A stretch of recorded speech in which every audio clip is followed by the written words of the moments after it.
Hi అందరికీ, నా పేరు సోని. నేను మాస్టర్స్ చేయడానికి యూఎస్ వచ్చాను. కరెంట్లీ నా మాస్టర్స్ అయిపోయింది అండ్ ప్రెజెంట్ నేను జాబ్ చేస్తున్నాను. మాస్టర్స్ అయిపోయిన తర్వాత మనం జాబ్ చేయాలి అనుకుంటాం కదా, సో దానికి వర్క్ ఆథరైజేషన్ కావాలి. అది ఓపీటీ అని ఒక పీరియడ్ ఉంటుంది. సో ఓపీటీ అంటే ఏంటి, అది ఎలా అప్లై చేయాలి, step by step process and దానికి కావాల్సిన డాక్యుమెంట్స్ ఏంటి, ఆర్ఎఫ్ఈస్ పడకుండా మనం ఓపీటీ అనేది ఎలా అప్లై చేయాలి అనేది ఈ వీడియోలో చూద్దాము. So let's get in to the video. OPT అంటే ఏంటంటే ఆప్షనల్ ప్రాక్టికల్ ట్రైనింగ్. అంటే మన డిగ్రీ రిలేటెడ్ మన కోర్స్ రిలేటెడ్ మనము దాని ప్రాక్టికల్గా వర్క్ చేయొచ్చు అనమాట. ఒక 1 year, స్టెమ్ అయితే ఒక 2 years, టోటల్ 3 years వరకు మనం వర్క్ చేయొచ్చు. సో దాన్ని ఓపీటీ అంటారు. సో ఓపీటీలో 2 types ఉంటాయి. మన pre completion OPT, post completion OPT అని. మోస్ట్లీ మాస్టర్ స్టూడెంట్స్ గ్రాడ్యుయేట్ అయిపోయిన తర్వాత పోస్ట్ కంప్లీషన్ ఓపీటీ అనేది అప్లై చేస్తారు. సో ఓపీటీ అప్లై చేయాలి అంటే మనం మెయిన్గా ఇక్కడ 10 steps లాగా డివైడ్ చేసుకోవచ్చు. సో ఫస్ట్ది వచ్చేసి ఎలిజిబిలిటీ వెరిఫై చేసుకోవడం. ఎలిజిబిలిటీ అనేది ఎలా వెరిఫై చేసుకుంటామంటే మనకి యూనివర్సిటీ నుండి మన ప్రోగ్రామ్ ఎండ్ డేట్కి ఒక 90 days ముందు ఒక ఈమెయిల్ వస్తుందన్నమాట. మీ ప్రోగ్రామ్ ఎండ్ అయిపోతుంది ఈ డేట్లో, సో మీరు ఓపీటీ అప్లై చేసుకుంటారా లేదా అని చెప్పేసి. సో మనం దానికి ఎస్ అనేసి ఓపీటీ అప్లికేషన్ స్టార్ట్ చేస్తాము.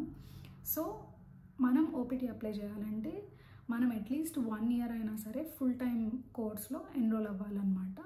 సెకండ్ స్టెప్ వచ్చేసరికి attend workshops or consult your DSO. మన యూనివర్సిటీ మనకి స్పెషల్గా ఓపీటీ వర్క్షాప్స్ అనేది కండక్ట్ చేస్తుంది. సో దానిలో మనం పార్టిసిపేట్ చేసి మనకి ఇన్ఫర్మేషన్ ఏం కావాలో మనము డిఎస్ఓని అడగచ్చు. లేదంటే మీరు ఇన్ పర్సన్ మీ కాలేజ్లో ఇంటర్నేషనల్ ఆఫీస్ ఉంటుంది కదా, సో అక్కడికి వెళ్ళి డిఎస్ఓని మీట్ అయ్యి మీ ప్లాన్ ఏంటి, ఓపీటీ అప్లై చేయాలి అనేసి మీరు చెప్పచ్చు. స్టెప్ 3 ఏంటంటే get your OPT I-20. So మీ యూనివర్సిటీ ఇంటర్నేషనల్ IEEE వెబ్సైట్ ఏదైతే ఉంటుందో దాంట్లోకి లాగిన్ అయ్యి మీరు ఓపీటీ రిక్వెస్ట్ అనేది సబ్మిట్ చేస్తారు. సబ్మిట్ చేసినాక మీకు OPT I-20 with your DSO OPT recommendation అనేది మీకు వస్తుంది. దాన్ని ఓపీటీ I-20 అంటారు. దాని మీద మీ start date and end date ఉంటుంది. సో స్టార్ట్ డేట్ సెలెక్ట్ చేసుకోవడం అనేది చాలా ఇంపార్టెంట్. మీరు స్టార్ట్ డేట్ అనేది ఎలా సెలెక్ట్ చేసుకోవాలి అంటే ఫర్ ఎగ్జాంపుల్ మీకే తెలుస్తుంది, ఇప్పుడు మీకు ఇంటర్వ్యూస్ ఎక్కువ ఉన్నాయి పైప్లైన్లో, అంటే మీకు జాబ్ వచ్చే ఛాన్సెస్ నెక్స్ట్ 1 monthలో హై ఛాన్సెస్ ఉంది అనుకుంటే కనుక మీరు దానికి క్లోజ్ ఆర్ అరౌండ్ ఆ డేట్ సెలెక్ట్ చేసుకోవాలి. లేదు అంటే మీకు తెలుస్తుంది కదా మార్కెట్ ఎలా ఉంది ఏంటి అని చెప్పేసి, దాన్ని బట్టి మీరు స్టార్ట్ డేట్ అనేది పోస్ట్పోన్ చేసుకోవచ్చు. సో స్టెప్ 4 ఏంటి అంటే మనకి ప్రిపేర్ యువర్ ఓపీటీ అప్లికేషన్ అనమాట. సో దీంట్లో ఏంటి, మనం అప్లికేషన్ సబ్మిట్ చేయడానికి ఏమేమి డాక్యుమెంట్స్ కావాలి అనేది గ్యాదర్ చేసుకోవాలి. సో ఏమేమి డాక్యుమెంట్స్ కావాలి అంటే first of all I-765 online form అనమాట. మనం జనరల్గా ఆన్లైన్లోనే అప్లై చేస్తాం కాబట్టి ఈ ఫామ్ అనేది మనకి ఆన్లైన్లో USCIS వెబ్సైట్లో ఉంటుంది. సో దాంట్లో ఫిల్ చేసి మనం డ్రాఫ్ట్ అనేది మన డిఎస్ఓకి సబ్మిట్ చేస్తాము. సో ఈ ఫామ్ ఒకటి, and then $14 application fee, and then మీ OPT I-20, 2 recent passport photographs, and then మీ రీసెంట్ I-94 అనమాట, which includes like travel history అంతా ఉంటుంది కదా. సో మీ recent I-94 and then previous I-20s ఏమన్నా ఉంటే అవి ఆప్షనల్ బట్ రికమెండెడ్ అనమాట, పెట్టచ్చు. ఇన్ కేస్ మీరు ఇంటర్న్షిప్ చేస్తే కనుక CPT డీటెయిల్స్ మీరు I-20 తీసుకుంటారు కదా, సో I-20s కూడా అప్లోడ్ చేయాలి. అంతే, ఈ డాక్యుమెంట్స్ గ్యాదర్ చేసుకుంటే సరిపోతుంది. ఇంకేమైనా అడిషనల్గా ఉంటే ఆ డాక్యుమెంట్స్ కూడా. మనం ఓపీటీ అప్లై చేసుకోవడానికి USCISలో మనము ఒక అకౌంట్ క్రియేట్ చేసుకోవాలి. అకౌంట్ క్రియేట్ చేసుకొని మనము ఓపీటీ అప్లికేషన్ I-765 ఫైల్ ఏ ఫామ్ ఆన్లైన్ అనేసి I-765 అప్లికేషన్ వస్తుంది. దాంట్లో మీరు మీ రిలేటెడ్ ఓపీటీ కేటగిరీ CO3B అనమాట కేటగిరీ. సో ఆ కేటగిరీ సెలెక్ట్ చేసుకొని మీ డీటెయిల్స్ అన్నీ ఇచ్చేసి ఫామ్ ఫిల్ చేయడం. సో ఇక్కడ మనకి 3 ఇంపార్టెంట్ పాయింట్స్ నోట్ చేసుకోవాలి. సో ఫస్ట్ది ఏంటంటే మీ గ్రాడ్యుయేషన్కి 90 days ముందు మీరు అప్లై చేయకూడదు. కరెక్ట్గా మీరు 90th day అయినా అప్లై చేసుకోవచ్చు, లేదంటే దాని తర్వాత అయినా అప్లై చేసుకోవచ్చు, కానీ no earlier than 90 days apply చేసుకోవాలి. అండ్ దెన్ సెకండ్ ఏంటంటే no later than 60 days after your graduation period అనమాట. మీ గ్రాడ్యుయేషన్ డేట్ అయిపోయిన తర్వాత 60 days ఉంటుంది కదా ఫర్ సపోజ్ మీరు December 23rd గ్రాడ్యుయేట్ అయ్యారు. అయితే మీరు దాని నుంచి నెక్స్ట్ 2 months లోపు మీరు ఓపీటీ అప్లై చేసుకోవాలి. నెక్స్ట్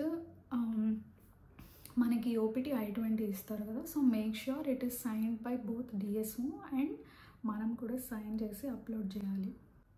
సో ఓపీటీ సైన్ చేయకుండా అప్లోడ్ చేయడం వల్ల కూడా ఆర్ఎఫ్ఈస్ అనేవి పడతాయి. సో జాగ్రత్తగా చూసుకొని ఓపీటీ మీరు సైన్ చేసి అప్లోడ్ చేయండి. స్టెప్ 6 వచ్చేసరికి wait for your receipt notice. మనకి మొత్తం ఓపీటీ అప్లై చేసేసిన తర్వాత మనకి ఒక రిసీట్ నోటీస్ వస్తుంది. So we have received your application అనేసి. సో దాని మీద మనకి ఒక ట్రాకింగ్ ఐడి ఇస్తారు. మన అప్లికేషన్ని ఆ ట్రాకింగ్ ఐడితో ట్రాక్ చేసుకోవచ్చు. స్టెప్ 7 ఏంటి, receive your EAD card. So EAD card అనేది ఎంప్లాయ్మెంట్ ఆథరైజేషన్ డాక్యుమెంట్ కదా. ఓపీటీ అప్రూవ్ అయిపోయిన తర్వాత మనకి ఈఏడి కార్డ్ అనేది ఒకటి వస్తుంది. అంటే మనం యూఎస్లో వర్క్ చేయడానికి లీగల్గా మీరు ఎలిజిబుల్ అని చెప్పేసి మనకు ఒక డాక్యుమెంట్, ఒక కార్డ్ లాగా ప్రింట్ చేసిస్తారు. సో దాన్ని ఈఏడి కార్డ్ అంటారు. సో అది మనకి ఈ అప్లికేషన్ అంతా ప్రాసెస్ అవ్వడానికి మనకి 90 to 120 days టైం అనేది పడుతుందన్నమాట. సో వన్స్ ఈఏడి వస్తే మనం లీగల్గా వర్క్ చేసుకోవడానికి ఎలిజిబుల్. సో ఈఏడి కార్డ్ వచ్చేసింది. నెక్స్ట్ ఏంటి, మనము మన ఎంప్లాయీ డీటెయిల్స్ అనేవి ఎస్సీవీపీ పోర్టల్లో రిపోర్ట్ చేయాలన్నమాట యూఎస్సిఐఎస్కి. మన జాబ్ రోల్ ఏంటి, లొకేషన్, జాబ్ డిస్క్రిప్షన్ ఇవన్నీ రిపోర్ట్ చేయాలన్నమాట. అండ్ దెన్ ఇది 2 types చేయొచ్చు. మనమైనా అప్డేట్ చేసుకోవచ్చు, లేదంటే మనం కాలేజ్లో డిఎస్ఓకి సబ్మిట్ చేస్తే వాళ్ళు మన సర్వీస్ రికార్డ్కి లింక్ చేస్తారనమాట. స్టెప్ 9 ఏంటి అంటే మనము ఓపీటీ స్టేటస్ని మెయింటైన్ చేయడం. ఓపీటీ అప్రూవ్ అయిపోయి ఏడి కార్డ్ వస్తే సరిపోదు కదా, మనం ఆ స్టేటస్ని మెయింటైన్ చేయాలి. స్టేటస్ని మెయింటైన్ చేయాలంటే మనము మన ఏమైనా జాబ్ చేంజెస్ ఉన్నా కానీ, లేదంటే మన పర్సనల్ అడ్రస్ చేంజెస్ ఉన్నా కానీ మనం వితిన్ 10 days యూఎస్సిఐఎస్ లైక్ సర్వీస్ పోర్టల్లో మీరు అప్లోడ్ చేయాలన్నమాట ఆ చేంజెస్ అనేవి. సో అప్పుడే మీరు మీ స్టేటస్ అనేది మెయింటైన్ అవుతుంది. So it is advisable like 10 days లోపు మీ ఏదైనా చేంజెస్ ఉంటే కనుక అప్డేట్ చేయాలి. మెయిన్ థింగ్ ఏంటంటే ఇక్కడ మనకు ఓపీటీ అప్రూవ్ అయ్యి మన స్టార్ట్ డేట్ ఉంటుంది కదా, మనము 90 days లోపు జాబ్ ఉండాలి. 90 days కంటే ఎక్కువ అన్ఎంప్లాయిడ్ ఉండకూడదు అనమాట OPT period. So last step ఏంటి అంటే plan for stem OPT extension అనమాట. ఓపీటీ అనేది మనకి 12 monthsకి ఇస్తారు కదా. సో ఆ ఓపీటీ ఎండ్ అయ్యే లోపు మనము మన డిగ్రీ స్టెమ్ రిలేటెడ్ అయితే కనుక మనం ఇంకొక 2 years వర్క్ ఆథరైజేషన్ ఎక్స్టెండ్ చేసుకోవడానికి ఉంటుంది. సో దానికి ఓపీటీ ఎండ్ డేట్ దగ్గర పడుతుంది అనగా మనం ఒక 90 days ముందు స్టెమ్ ఎక్స్టెన్షన్ అప్లై చేయడానికి ప్లాన్ చేసుకోవాలి. సో ఇవన్నమాట all the steps for applying OPT and then RFEs పడకుండా ఓపీటీ ఎలా అప్లై చేయాలి అనేది. సో మీకు కనుక ఈ వీడియో నచ్చినట్టయితే ఖచ్చితంగా లైక్ చేయండి, షేర్ చేయండి. కొంచెమైనా హెల్ప్ఫుల్ అయింది మీకు ఈ వీడియో అనిపిస్తే సబ్స్క్రైబ్ చేయండి. Thanks for watching. బాయ్.